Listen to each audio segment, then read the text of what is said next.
आज आपण वेगळ्याच पद्धतीची चिकनची फ्राय बनवणार आहोत। त्याच्यासाठी मी इथे 8 लेग पीस घेतलेले आहेत। त्याच्यामध्ये आपण टाकणार आहोत मोठा चमचा आलं लसूणची पेस्ट। त्याच्यामध्ये आपण टाकणार आहोत 5 छोटे चमचे दही, 2 चमचे टोमॅटो केचप।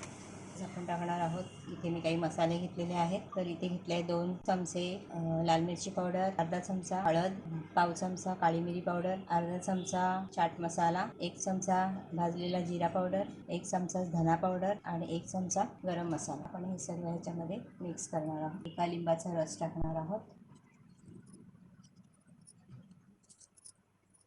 त्यातच 1 टेबलस्पून बारीक चिरलेला कढीपत्ता आणि 2 टेबलस्पून बारीक चिरलेली कोथिंबीर। त्यातच आपण टाकणार आहोत 1 मोठा चमचा तेल। चवीप्रमाणे मीठ सुद्धा ह्याच्यामध्ये मी मिक्स केलेलं आहे। तर आपण हे सर्व मसाले ह्या पीसेसना लावून घेणार आहोत। लेग पीसला सर्व तंगड्यांना व्यवस्थित चोळून घ्यायचे आणि हे आपण अर्धा तास झाकून ठेवणार आहोत। तुमच्याकडे वेळ खूप असेल तर तुम्ही रात्रभर सुद्धा असं मॅरिनेट करून ठेवू शकता। ते अर्धा तासच ठेवणार आहे। याला व्यवस्थित लावून झालेलं आहे। आता आपण याला साईडला ठेवूया। तास झालेला आहे। चिकन आपली छान मॅरिनेट झालेली आहे। आता आपण फ्राय करून घेऊया। गॅसवर मी पॅन ठेवलेला आहे। त्याच्यामध्ये आपण टाकणार आहोत 2 ते 3 मोठे चमचे तेल। इथे डाव वापरलेली आहे थोडं ह्याच्यामध्ये टाकून घेणार आहोत।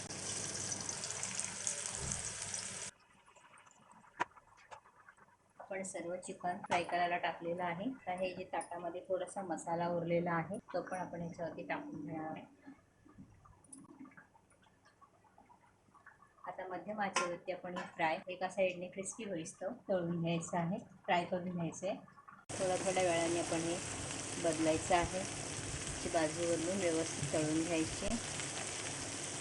चिकन तळण्यासाठी जवळजवळ 15 ते 20 मिनिटं लागतात। सर्व बाजूने व्यवस्थित तळून घ्यायचे।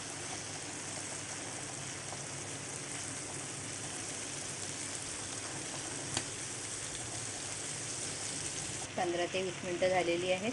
आपली फ्राय मस्तच झालेली आहे। थोडंसं असं उभं पकडून सर्व बाजूने व्यवस्थित शेकवून घ्यायचं आहे। माचेवरच मी हे फ्राय करून घेतलेलं आहे।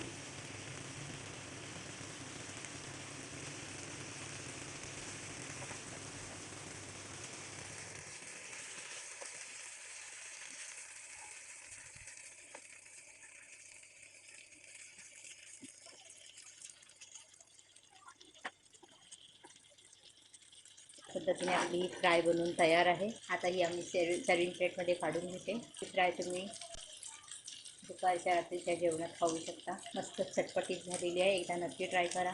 जर हा व्हिडिओ तुम्हाला आवडला असेल तर व्हिडिओ खाली लाईक करा, फ्रेंड्स फॅमिलीबरोबर शेअर करा, कमेंट करायला विसरू नका। धन्यवाद।